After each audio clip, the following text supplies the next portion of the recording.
Hey, what's up? Nan Fan here. So this is my 2015 Mk7 GTI, and it just reached a new milestone a couple weeks ago. She finally cracked 100,000 miles. Usually a lot of people, including myself, mod cars fairly early on in their ownership. However, my GTI is finally getting some unique bits and personalization. This will be one of many videos documenting not just the mods, but post 100k miles upkeep, and hopefully taking it to the track to see how well it performs with this many miles. Today I'm installing some goodies I bought from ECS Tuning, Advanced Auto, and Flatirons Tuning here in Boulder, Colorado.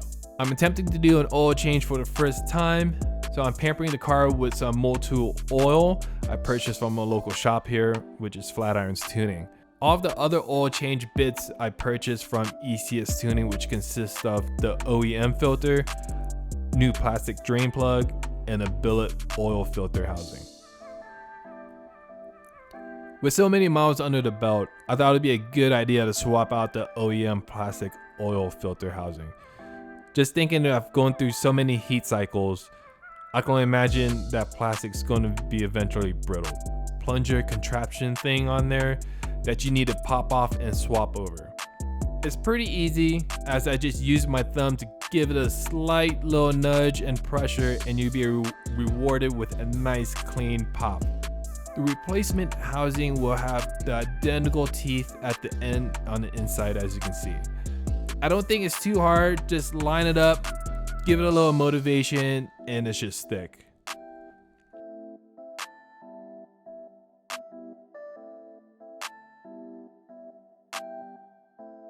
Hands down, this is probably the easiest oil change job I have ever done.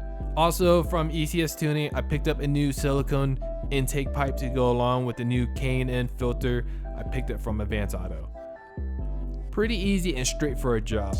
Just watch out for that clamp because it will bite back if it slips off the pliers. I'm trying to keep it somewhat OEM plus, but we see how long that will last.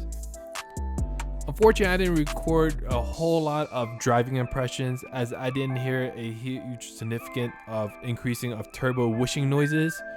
However, the calibrated butt download did feel an improvement. I give it about a 10 horsepower increase throughout the rev range. So that's the end of this video. But if you enjoyed this video, please hit that like button. And if you want to see more content from me, please subscribe to the channel. I have some more goodies coming in, but comment down below on what would you like to see next.